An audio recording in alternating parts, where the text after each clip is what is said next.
ও বিশ্বাস ও আল্লাহ পাকের জাত সিফাতের তাআসসুর ও প্রভাব অন্তরের মধ্যে এই পরিমাণ ছিল যে তাদের অন্তরে আল্লাহ ছাড়া গায়রুল্লাহ কোন রকমের তাআসসুর ছিল না।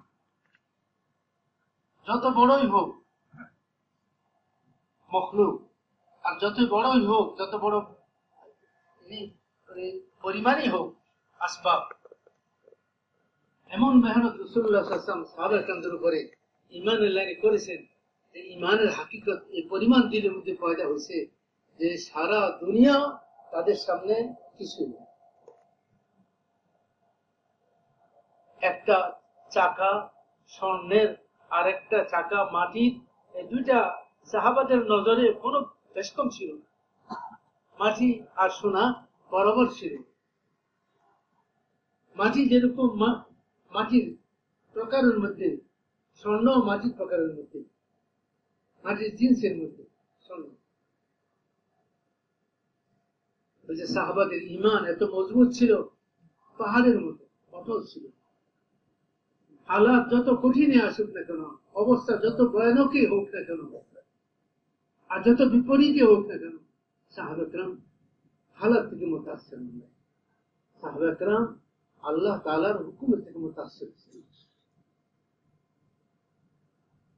আল্লাহ পাকের হুকুমকে পুরা করছেন হালাতের মধ্যে।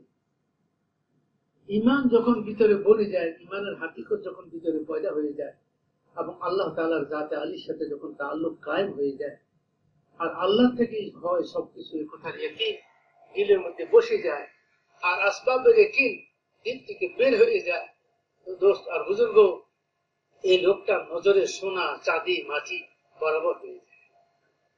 দুনিয়ার কোন লোভ লালসা, দুনিয়ার কোন ভয় ভীতি, দুনিয়ার কোন পদ পদবি তাকে মুতাসসির করতে পারে না,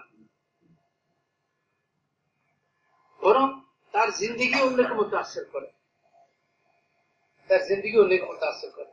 এই জন্য মেরে ভাইয়া বুজুর্গ, দাওয়াতের ময়দানে আল্লাহ তাআলা আমাদেরকে রাখছেন, আমরা চলতেছি, শুধু ঘোরাফেরা নয়, শুধু কিছু আনুষ্ঠানিকতা নয়, শুধু কিছু নিয়ম তরতিব, 3 দিন চিল্লা, 4 মাস, 2.5 ঘন্টা মসজিদ আবাদির মেহনত, তারপরে মশওয়ারা, ঘরের তালিম, ঘরের মশওয়ারা, ঘরের 6 নম্বরের মুযাকারা, কোরআন পাকের হালকা, তাজবীদের হালকা, এগুলা কতগুলা তরতিব মেহনত, এগুলা আমাদের মাকসাদ নয়। আমরা এগুলার মাধ্যমে কি চাইতেছি? আমরা এগুলার মাধ্যমে চাই যে আল্লাহ তাআলার আহকামাত দুনিয়াতে জিন্দা হয়, আল্লাহর দ্বীন দুনিয়াতে জিন্দা হয়ে যায়, আল্লাহর কালিমা দুনিয়াতে বুলন্দ হয়ে যায়, নবীর সুন্নাত দুনিয়াতে জিন্দা হয়ে যায়। আমাদের জিন্দেগির মধ্যে পরিপূর্ণ শরীয়ত, পরিপূর্ণ সুন্নাত, পরিপূর্ণ তাকওয়া ও তাহারাত, আমাদের জিন্দেগির মধ্যে পরিপূর্ণ ইলম ও জিকির, পরিপূর্ণ ইতাআত ও বندگی আমাদের জিন্দেগির মধ্যে জিন্দা হয়। আমাদের আখলাক উন্নত হয়, যে আমাদের আখলাকের দ্বারা মুসলমান তো মুসলমান, আপন তো আপন, পরও মুতাসসির হয়, দুশমনও মুতাসসির হয়, অমুসলমানও মুতাসসির হয় আমাদের আখলাকের দ্বারা। আখলাক এত বুলন্দ হয়, এত উন্নত হয় আমাদের, শুধু আমাদের ঘরওয়ালা নয়, আমাদের প্রতিবেশীরা নয়, শুধু যারা আমাদের গায়ে, তারাও আমাদের আখলাকের দ্বারা মুতাসসির হয়। এবং আমাদের লেনদেন মামলাত পরিচ্ছন্ন হয়, শরীয়ত ও সুন্নাত মোতাবেক হয়, হালাল তরিকায় হয়। আমাদের মামলাতের মধ্যে হারামের সংস্পর্শ যেন না আসে, হারামের কোন রকমের সায়বা, কোন রকমের সম্ভাবনা যেন আমাদের সাহাবায়ে কেরামদের তাকওয়াতে পৌঁছেছিল। আবু বকর রাদিয়াল্লাহু আনহু বলছেন, ওই লোকমা যতক্ষণ না বাইর হইতো আমি চেষ্টাই করতে থাকতাম যদি আমার মওত হয়। কেন? ওই লোকমা সন্দেহযুক্ত, ওই লোকমা সন্দেহযুক্ত। একজন দায়ীর মধ্যে এই পরিমাণ তাকওয়া, খৌফ খুদা, মোহাব্বতে ইলাহি, আল্লাহ পাকের মোহাব্বত, আল্লাহ পাকের ভয়, আখিরাতের ফিকির, দায়ের জিন্দিগির এগুলা বড় বড় সম্পদ। এইসব কিছুর সাথে যখন দায়ী দাওয়াতের ময়দানে চলে, তো দায়ী দাওয়াত অন্যের জিন্দিগির উপরে আসর করে। মহাশরাতের পবিত্রতা, সামাজিক ও পারিবারিক জীবনের অবস্থান আমাদের এবং আমাদের পরস্পর সম্পর্ক, পরস্পর উঠা বসা, চাল চলন, আমাদের পোশাক পরিচ্ছদ, আমাদের বিয়ে শাদী, আমাদের সামাজিকতা যেগুলা, এগুলাকে মহাশারা বলে। এই মহাশারা যেন ইসলামী মহাশারা হয়। রাসূলুল্লাহ সাল্লাল্লাহু আলাইহি ওয়াসাল্লাম আমাদেরকে মহাশারা শিখিয়েছেন। রাসূলুল্লাহ সাল্লাল্লাহু আলাইহি ওয়াসাল্লামের মহাশারা, ইসলামী মহাশারা পবিত্র পাকিজা জিন্দেগি।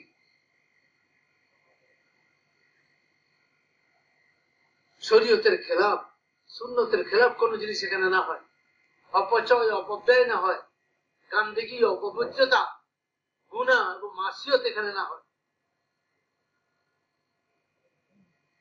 আবু দারদা রাদিয়াল্লাহু তাআলা আনহু ঘরে গেছেন, উনার মেয়ে, ছোট মেয়ে, উনার মেহমান আসছে, ভিতর থেকে উনার বিবি মেয়েকে একটা জামা পরাই দিছে, সুন্দর জামা পরাইয়া সামনে বাপের কাছে পাঠাই দিছে, যেটা স্বাভাবিক আমাদের দেশেও হয়, আমাদের ঘরেও হয়। ঘরে ছোট যে থাকে তাকে সুন্দর কাপড় পরাইয়া বাপের কাছে পাঠাই দিয়ে মেহমান আসছে ওখানে। তো হযরত আবু দারদা রাদিয়াল্লাহু তাআলা আনহু এই ছোট মেয়ের গায়ের পোশাকটা পছন্দ হয়। একটা মুসলমান মেয়ের, যদিও সে ছোট, তার পোশাক এরকম হওয়ার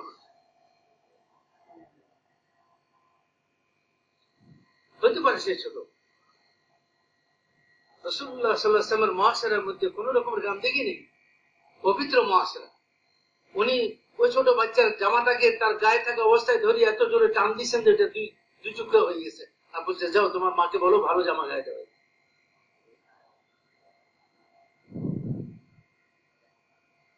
এটা না যে ছোট মানুষ, ওর কি পর্দা, ওর তো এখনো পর্দার সতরের প্রশ্নই নেই। না, ইসলামী মহাশারার মধ্যে এটাও গুরুত্বপূর্ণ বিষয়, দেখার জিনিস। এই বাচ্চার মেজাজ, মন মেজাজ গড়ে উঠাইতে হবে ইসলামের উপরে, সুন্নতের উপরে। একে বাচ্চা বলে আমি যদি তাকে মনে করি যে না, যা ইচ্ছা তাই পড়ে, যা ইচ্ছা তাই, যেভাবে ইচ্ছে এভাবে চলুক, যেভাবে ইচ্ছে ওইভাবে খাল বাম হাত দিয়ে ডান হাত দিয়ে বিসমিল্লাহ পড়লো কি পড়লো না, সুন্নত তরিকা শুরু কি শুলো না, না, তাহলে তো অনেক বড় ভুল করবো আমরা। আল্লাহ তাআলা, আল্লাহ নবী তো আমাদেরকে তালিম দিচ্ছেন যে বাচ্চা যখন পয়দা হয় তার ডান কানে আজান দাও, বাম কানে খামত দাও। কি বুঝে সে আজান হয় খামত দাও? তারপর তো আমাদের হুকুমে আসে না। কেন?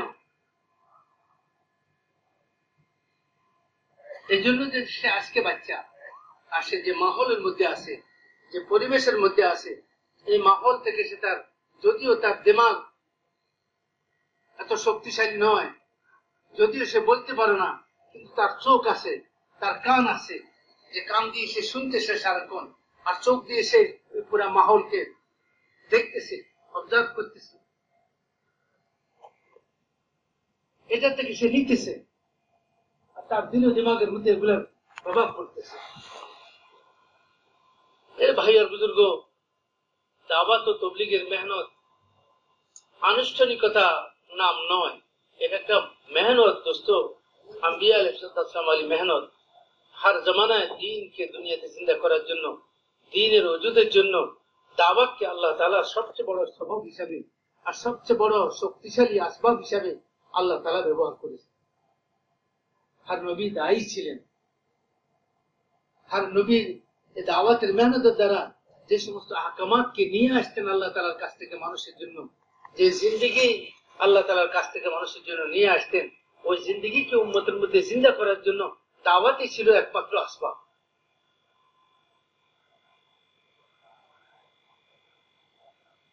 আল্লাহ তাআলা জিন ও ইনসানকে ইবাদতের জন্য পয়দা করছেন। জিন ও ইনসানের পয়দায়েশের মকসদে হলো ইবাদত, আর ওই ইবাদতকে জিন ও ইনসানের মধ্যে জিন্দা করার জন্য সবব হলো কি? দাওয়াত। সবব দাওয়াত। প্রথম ইনসান, প্রথম নবী, যিনি প্রথম মানুষ, তিনি প্রথম নবীও। আর নবী দাওয়াতের জন্যই আসতেন। আর দুনিয়ার মানুষ দিন দাওয়াতের দ্বারাই পেয়েছে। আর যখনই দাওয়াত বন্ধ হয়েছে, যখনই দাওয়াত মিটে গেছে, তো দিনও মিটে গেছে। দিনের হায়াত হলো দাওয়াত, যেরকম মাছের হায়াত পানি। মানুষের জাহেরি হায়াত নির্ভর করে অক্সিজেনের উপরে। অক্সিজেন না হলে মানুষ মারা যাবে। তাই গাছপালা আর যত দোস্ত তরুলতা আল্লাহ তাআলা পয়দা করছেন, এরা সারাক্ষণ অক্সিজেন সাপ্লাই করতেছে, অক্সিজেন সাপ্লাই করতেছে। এদেরকে কাজের মধ্যে লাগাই রাখছেন আল্লাহ তাআলা। জাহেরি স্বভাবে যা মানুষের বাঁচিয়ে রাখা, বর্ণা বাঁচানোওয়ালা মাননেওয়ালা তো আল্লাহ। আল্লাহ যদি চান অক্সিজেন ছাড়াও বাঁচাবে। আল্লাহ যদি চান শুকনাতে মাছের ব্যবস্থা করবেন, কি অসুবিধা। কিন্তু জাহেরি আসবাব হিসাবে মাছের বাঁচার জন্য পানি অত্যন্ত জরুরি। ঠিক এমনি বা মোহতরম দোস্তার বুজুর্গ, দিন টিকায় রাখার জন্য দাওয়াতের ওজুদ এবং দাওয়াতের অস্তিত্ব অত্যন্ত জরুরি। এবং এর জন্য জরুরি হইল দোস্ত, এই দাওয়াতের গুরুত্ব, দাওয়াতের আহমিয়ত মানুষের দিলের মধ্যে পয়দা করার জন্য, যাতে দাওয়াতের দ্বারা মানুষ মুতাসির হয়, দায়ী যে হবে তার জিন্দিগি যেন দাওয়াত অনুযায়ী হয়, দায়ের জিন্দিগি যেন দাওয়াত অনুযায়ী হয়। ইসলামের যে 5টা ভাগ, ইমানিয়াত, ইবাদাত, মুআমালাত, মুআশারাত, আখলাক, এই 5টা জিনিসকে নিয়েই হলো পরিপূর্ণ ইসলাম এবং দ্বীন। তাই এই 5টা সিফাতের সাথে 5টা বিভাগকে নিজের জিন্দিগির মধ্যে নিয়ে তাই চলতেছে,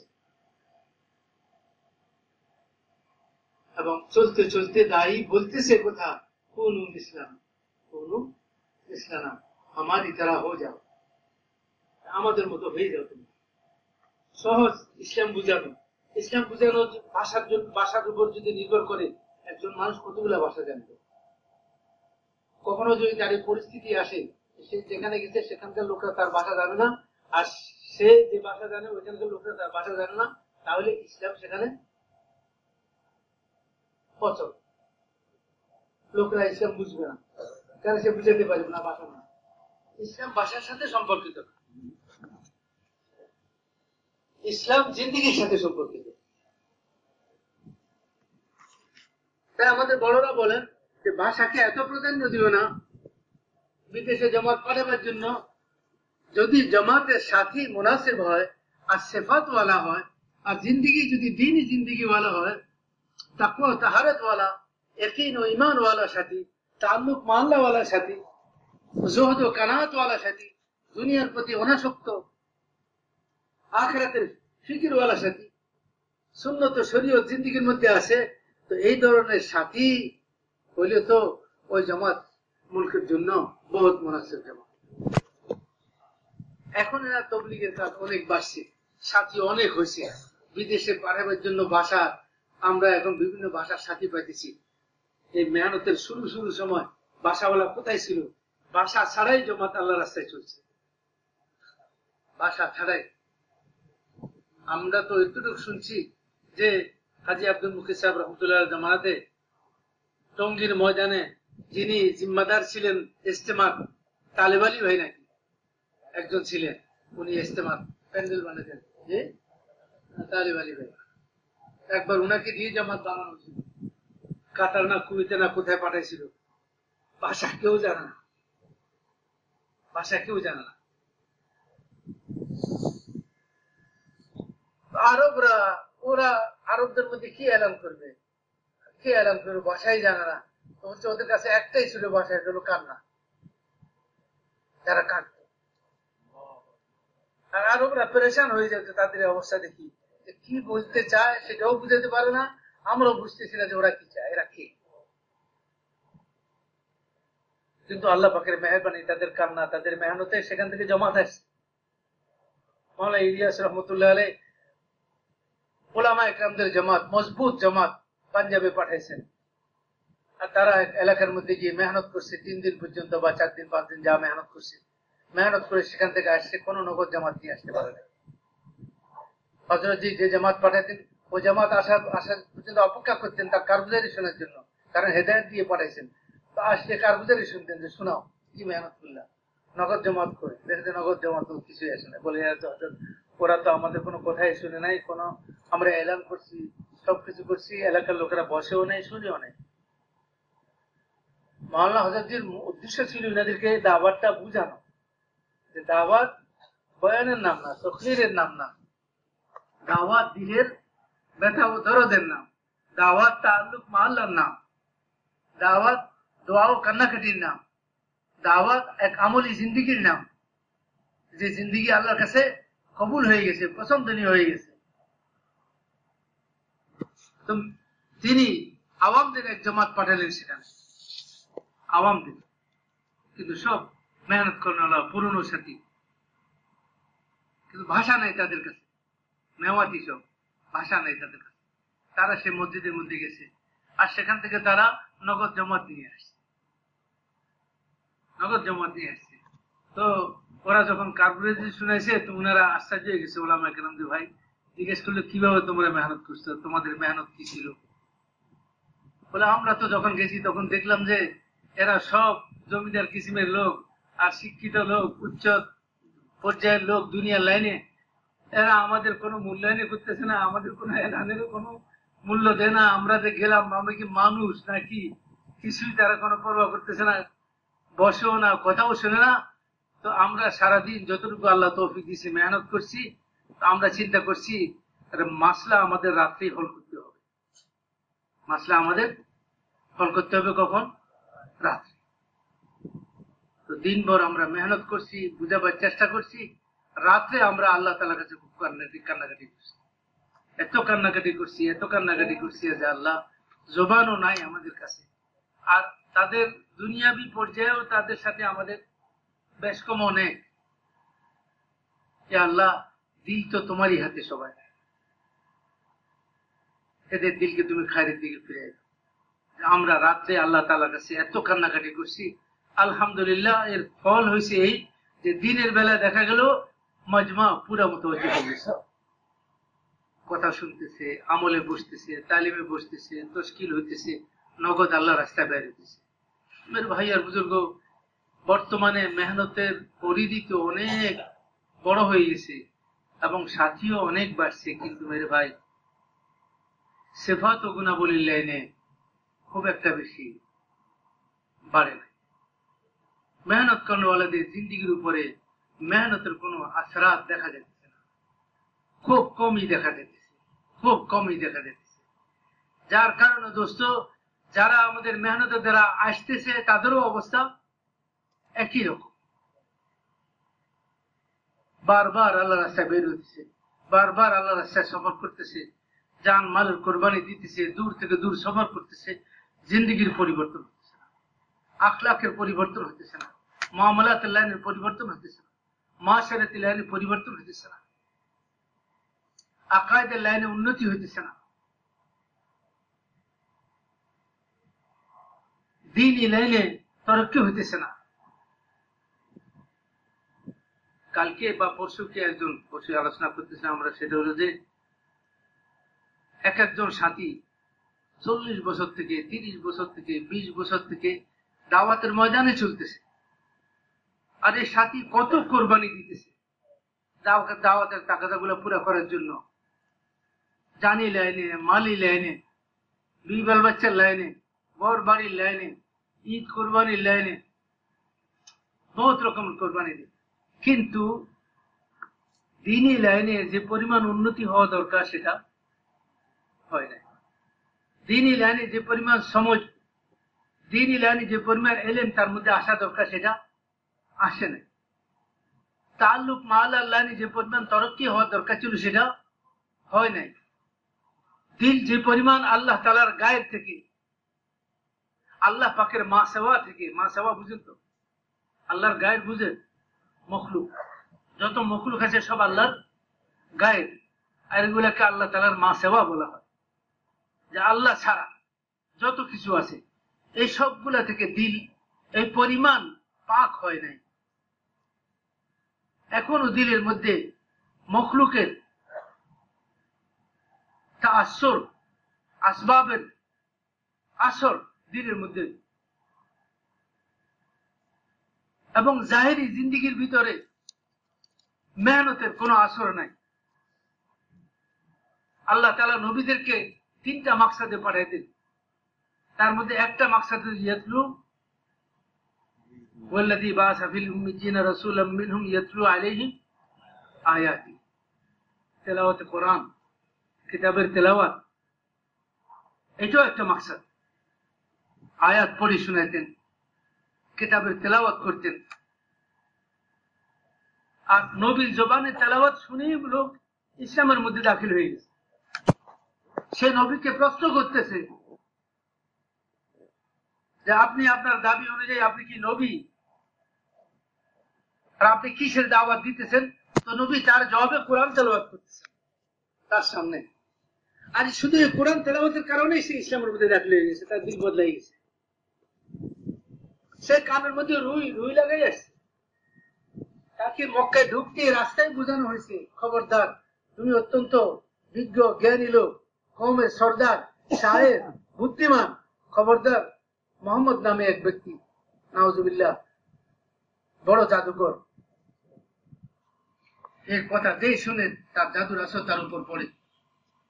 বিবি বাল বাচ্চা, বন্ধু বান্ধব, সমাজ থেকে বিচ্ছিন্ন হয়ে যায়। তো বলছে যে এত বেশি বলা হয়েছে, বলার কারণে আমি চিন্তা করলাম না জানি দেখা হয়ে যায়, আর কোন রকমে তার কথা আমার কানে ঢুকে যায়, এই জন্য আগে থেকে রুই ঢুকে গেছে কানে। কিন্তু আজিব, আবার তার দিলের মধ্যে একথাও যাচ্ছে যে আমি তো একজন বুদ্ধিমান লোক, আমি তো একজন জ্ঞানী লোক, আমি একজন শায়ের ও সাহিত্যিক কবি, এবং আমি আমার এলাকার সর্দার, কারো কথা আমার উপরে এরকম প্রভাব ফেলবে যে আমি সবকিছু ছেড়ে দিব, এটা কি করে হইতে পারে? তো আস্তে আস্তে একটু কানে ঢিলে করছে। আর সে দেখলো যে মোহাম্মদ সাল্লাল্লাহু আলাইহি ওয়াসাল্লাম মাতাফের মধ্যে নামাজ পড়তেছে। আজীব, দায়ী জিন্দিগি এত পবিত্র, দায়ী জিন্দিগিতে দাওয়াতের সাথে এত মিল রাখে যে দাওয়াত যেরকম দোস্ত হেদায়েতের শক্তিশালী আসবাব, দায়ের জিন্দিগিও হেদায়েতের শক্তিশালী আসবাব হয়ে যায় যখন দায়ের জিন্দিগি দাওয়াত অনুযায়ী হয়। ওনাকে নামাজের মধ্যে দেখছে, কাছে গিয়ে বসছে, আর উনি নামাজের মধ্যে হামিম সেজদা পড়তেছেন বা কোন সূরা পড়তেছেন কালামে পাকে, সে শুনতেছে। আর আস্তে আস্তে ভিতরে তার পরিবর্তন শুরু হয়ে গেছে। আফসোসের বিষয় এক সাথী বলতেছে, আফসোসের বিষয় যে আমাদের তবলিগের মেহনতের মধ্যে আমাদের জিম্মেদার ও পুরনো সাথীদের কাছে এত অবহেলিত কোরআন। তবলিগ কোরআনের তবলিগ, তবলিগ কি অন্য কিছু? তবলিগ তো কোরআনের। নবী কি অন্য কিছু তবলিগ করছিলেন? নবীর তবলিগের সাথে কোরআনও তার সাথে আসছে, নবী কোরআনেরই তবলিগ করছেন। কিন্তু আমাদের জিম্মাদার সাথীদের কোরআনের প্রতি এত অবহেলা যে ওই যে 19 পারা শুরুতে নাকি ইন্না কওম ইত্তাখাযু হাযাল কুরআনা মাহজুরা, নবী অভিযোগ করবেন আল্লাহর কাছে যে আল্লাহ আমার এই উম্মত কোরআনকে ছেড়ে দিয়েছিল। আমাদের সাল দাওয়াতের মেহনতের মধ্যে লাগনে ওয়ালা যৌবনে লাগছে, বুড়া হয়ে গেছে, কিন্তু এখনো কোরআনটা সে পড়তে জানে না, এবং এটা জরুরিও মনে করে না সে। এবং কোন সাথী যদি মনে করে যে আমার কোরআন শেখা দরকার, তাকে এত তুচ্ছ তাচ্ছিল্যতার সাথে কথাবার্তা বলা হয়।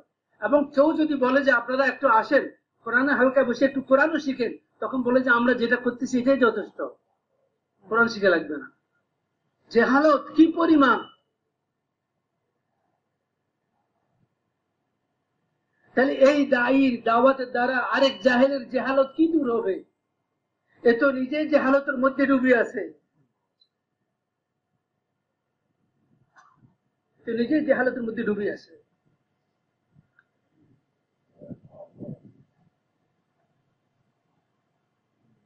এই জন্য মেরে ভাই আর বুজুর্গ, আল্লাহ আমাকে আপনাকে সবাইকে কবুল করেন এবং মাফ করে দেন। আল্লাহ তাআলা আমরা আমাদের জিন্দেগিটাকে নমুনা বানাই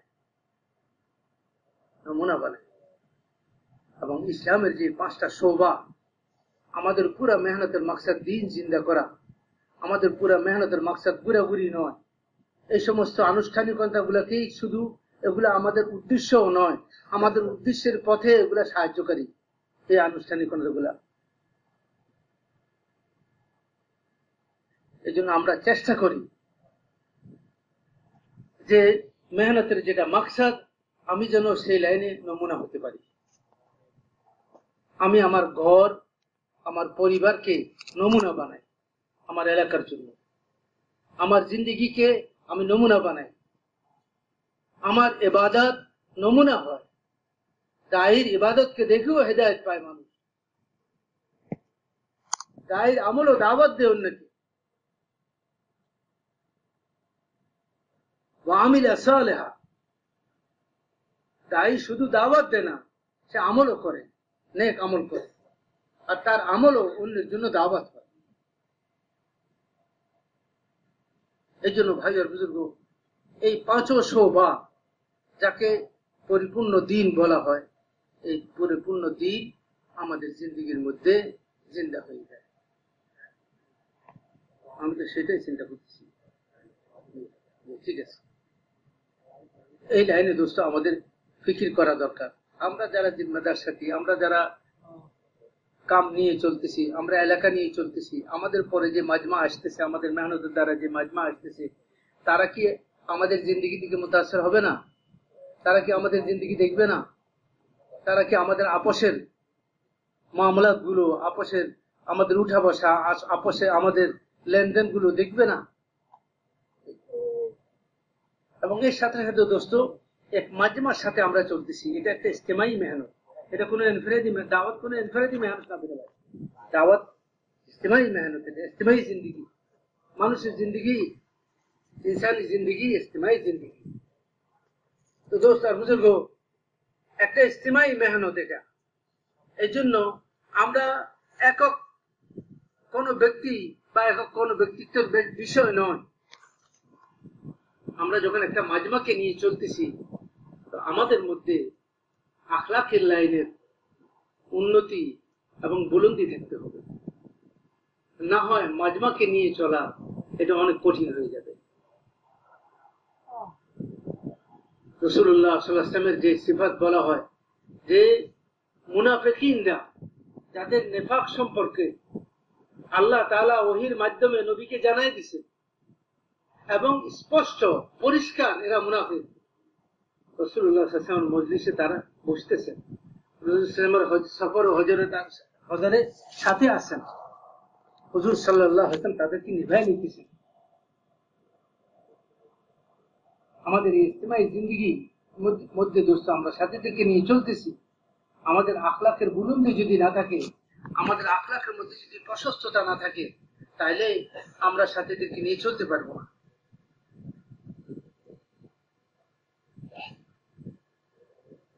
আমাদের জবান দ্বারা, আমাদের অঙ্গ প্রত্যঙ্গ দ্বারা, আমাদের কোনো কর্ম এবং আচরণের দ্বারা আমার কোনো সাথী যেন কষ্ট না পায়।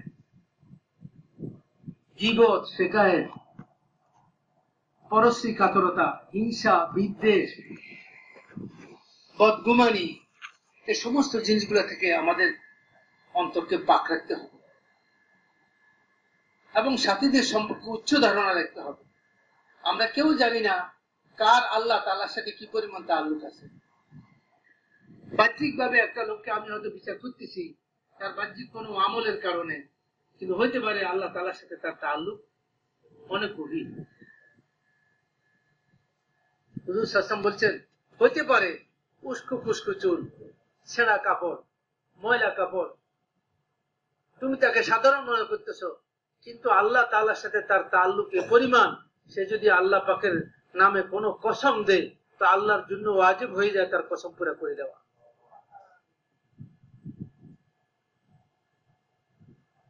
এমন লোক 2টা দিনার দিরহাম যদি কেউ চায়, তাও তাকে কেউ দিবে না, 1টা দিরহাম চাইলেও দিবে না, কিন্তু সে যদি জান্নাত চায় আল্লাহর কাছে, তো আল্লাহ তাআলা জান্নাত দিয়ে দিবে।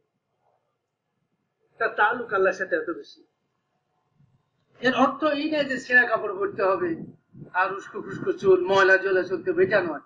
এর অর্থ হলো সাথী যেরকম হোক তার বাহ্যিক অবস্থা, বাহ্যিক অবস্থা দিয়ে আমরা কাউকে বিচার করব না। প্রত্যেক ব্যক্তির অবস্থা কিয়ামতের ময়দানে তার ভিতর হিসাবে তার মূল্যায়ন হবে। ইয়াওমা লা ইয়ানফাউ মালুন ওয়ালা বানুন ইল্লা মান আতাল্লাহ বিকলবিন সালিম।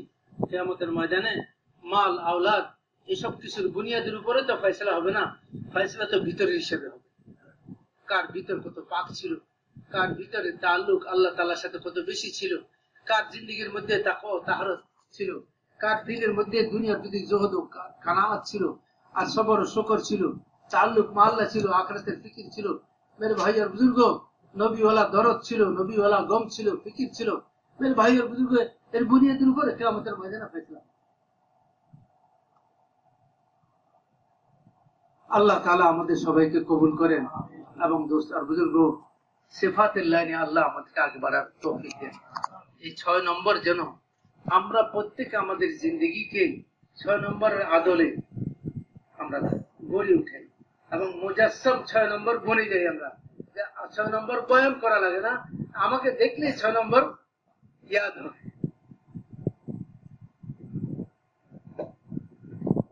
আমাকে দেখলে, আমার নামাজ দেখলেই একজন লোকের দিলের মধ্যে কথা আসে যে আফসোস আমার জিন্দগির নামাজ তো একটাও মনে এরকম হয় না।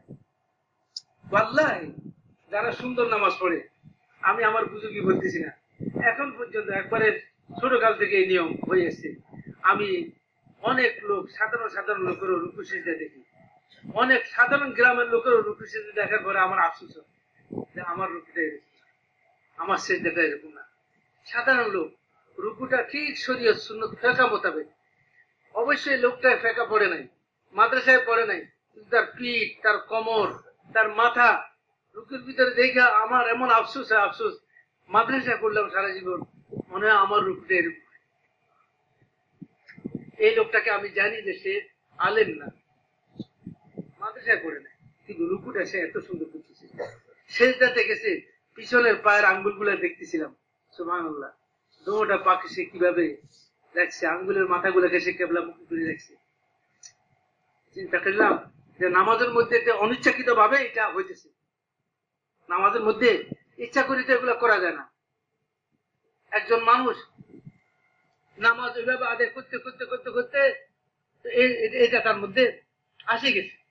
এখন সেজদা গেলে পায়ের আঙ্গুল কেবলা মুখী হয়ে যেতেছে, যখন বসে তো বসা অবস্থা আঙ্গুলগুলো আপনার হালতের মধ্যে আসে, সেজদার মধ্যে যখন যাইতেছে আঙ্গুলগুলো মিলানো অবস্থায় আসে। বোঝা যায় যে লোকটা সুন্নত মোতাবেক এবং ধ্যানের সাথে নামাজ আদায় করতেছে।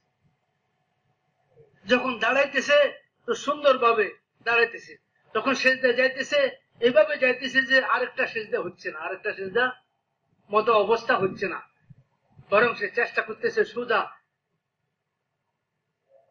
বসার জন্য। মেরে ভাই আর বুজুর্গ, আমার নামাজ অন্যকে সহি নামাজের দাওয়াত দিতেছে। আমার নামাজকে দেখি একজন লোক সে তার নামাজকে বানাইতেছে। আমার জিন্দগি এলেম অনুযায়ী দেখা একটা লোকের ভিতরে এলেম শিকার শখ পয়দা হইতেছে। আমি অনেক তবলিগের সাথীদের অবস্থা জানি, যারা একেবারে আওয়াম এবং যাদের জিন্দগি তবলিগে লাগার আগে একেবারে বিপদে ছিল, আর শিক্ষা দীক্ষার লাইনে একদম অজ্ঞ, কিন্তু আলহামদুলিল্লাহ তবলিগের মেহনতে লাগার পরে কোরআনে পাকের তেলাওয়াত শিখছে, কোরআন শিখছে, এবং তবলিগের মেহনতে লাগা জরুরি এলেম এই পরিমাণ শিখছে, এই পরিমাণ হাসিল করছে যে মামলাতের মধ্যে, মাশারাতের মধ্যে হর জায়গায় এলেম অনুযায়ী সে চলতেছে। এবং সাধারণ একজন মুফতিও তার কাছে আমার মনে হয় যে তার পাল্লা দিতে পারবে না, এই পরিমাণ এলেম তার কাছে আছে। আর সে এই এলেম কিভাবে হাসিল করছে, ওলামায়ে কাছ থেকে জিজ্ঞেস করে করে। এত তলব আমি তার কাছে থেকে দেখছি, আমি প্রায় 8 মাস তার কাছে ছিলাম, ওই লোকটার কাছে, পরিচয় দিব না, ওই লোকটার কাছে ছিলাম তবলিগের সাথে। আমি দেখছি যে তিনি ব্যবসায়ী ছিলেন, সারাক্ষণ তার কাছে ওলামাদের আনাগোনা, তার দোকানটা যেন একটা মাদ্রাসার মতো ছিল, সারাক্ষণ ওলামায়ে কেরাম আসতেছিলেন। আর তিনি এত পিপাসা ছিল, ওনার দিলের মধ্যে তলব ছিল, ব্যবসা সংক্রান্ত যত মাসলা খুঁটি খুঁটি এক একটা করি আনওয়ালা এই সমস্ত ওলামা একরামদের কাছ থেকে জেনে নিতেন, ওনাদের একরাম করতেন, মেহমানদারি করতেন, ওনাদের কাছ থেকে জানতেন। ভাই আর বুজুর্গ, আমাদের জিন্দিগি এরকম না যে কোন রকমে দাওয়াতের কিছু কাম আনুষ্ঠানিক ভাবে আমরা করে দিলাম আর বস হয়ে গেল, এটা না দোস্ত বুজুর্গ, আমাদের জিন্দিগিকে নমুনা বানাইতে হবে। এবং এই 6 নম্বর ইমানিয়াত এবং এবাদত, নামাজের মস্কের মাধ্যমে সমস্ত এবাদত সহি তরিকায় নিজের জিন্দিগির মধ্যে চিন্তা করে, এবং দোস্ত ইলম ও জিকিরের সিফাত নিজের মধ্যে পয়দা করা, আল্লাহ তাআলার খৌফ এবং দোস্ত তাকওয়া, আর কামাই রুজি মামলাত মাশারাতের লাইনে পবিত্রতা, এবং দোস্ত উত্তম পর্যায়ে শরীয়ত সম্মত ভাবে সুন্নত তরিকায় সমস্ত জিনিসগুলোকে পুরা করা, এবং নিজের আখলাককে সুন্দর করা এবং উন্নত করা, আর আল্লাহকে রাজি করার জন্য সমস্ত কাজগুলোকে করা, ইখলাস মুখলিসিন। এই জামানা দোস্ত আর বুজুর্গ ফিতনার জামানা, আর আমাদের হযরতরা বলে গেছেন যে হুজুর সাল্লাল্লাহু আলাইহি ওয়াসাল্লামের হাদিসের মফহুম এরকম যে মুখলিসিন যারা, তাদের দ্বারা আল্লাহ তাআলা বড় বড় ফিতনাকেও দবাই দেন, মুখলিসিনদের দ্বারা। শুধু আল্লাহকে রাজি করার জন্য কাম করা, কোনো কিছুর আশা না করা, না কারো প্রশংসা, না কারো বদনামির কারণে বিরক্ত হওয়া, না প্রশংসার কারণে অহংকারী হওয়া। মেরে ভাই আর বুজুর্গ, বরং এই মেহনতকে আল্লাহকে রাজি করার জন্য করা, এবং রাসূলুল্লাহ সাল্লাল্লাহু আলাইহি ওয়াসাল্লাম দরদ আর ফিকির অন্তরের মধ্যে মানব জাতির হেদায়েত এবং মানব জাতির দোস্ত আর বুজুর্গ দ্বীনের দিকে আসার জন্য যে দরদ ও ফিকির রাসূলুল্লাহ সাল্লাল্লাহু আলাইহি ওয়াসাল্লামের অন্তরের মধ্যে ছিল, আল্লাহ তাআলা করে আমাদের অন্তরে ওই দরদ ও ফিকির, ওই জ্বলন পয়দা হয়ে যায়, এবং সাহাবা কিরামদের অন্তরের মধ্যে যে আল্লাহ তাআলার দ্বীনকে দুনিয়াতে জিন্দা করার যে জজবা ও শখ ছিল, আর মানব জাতির হেদায়েতের যে আগ্রহ, তাদের যে তামান্না ছিল, আল্লাহ আমাদের দিলের মধ্যে ওই আগ্রহ, ওই তামান্না পয়দা করে দেন। এবং দোস্ত আর বুজুর্গ, দ্বীনের বেলায় মেহনত সহি নাহাজে সহি তরিকায় যেভাবে বলা হইতেছে, বড়রা যেভাবে বলে যাইতেছেন, ওই তরিকায় ওই নাহাজে মেহনত তাকাদাকে পুরা করা, আর রাত্রির বেলায় আল্লাহ তাআলার কাছে কান্নাকাটি এবং দোয়া, হেদায়েত চাওয়া, নিজের জন্য, নিজের বিবাহ বাচ্চাদের জন্য, তাম উম্মতে মুসলিমার জন্য, তাম মানব জাতির জন্য, এবং দোস্ত এই মেহনতের হেফাজতও আল্লাহ তাআলার কাছে চাওয়া, মেহনত করেওয়ালাদের হেফাজতও চাওয়া। ফিতনার জমানা আসি গেছে, ফিতনা এত এত ব্যাপক আকারে আসবে। হুজুর সাল্লাল্লাহু আলাইহি ওয়াসাল্লাম ফরমাইছেন যে কেউ যদি ঘরের দরজা খুলে জানালা খুলে ফিতনার দিকে তাকায়, সেও ফিতনার মধ্যে পড়ে যাবে। তসবির তার দানা, তসবির রশি ছিঁড়ে গেলে দানাগুলো যেরকম একের পর এক দ্রুত পড়তে থাকে, ফিতনা এইভাবে আসবে। এরকম সময় দোস্ত আর বুজুর্গ বহুত বেশি আল্লাহ তাআলার দিকে মুতওয়াজ্জহ হওয়া দরকার।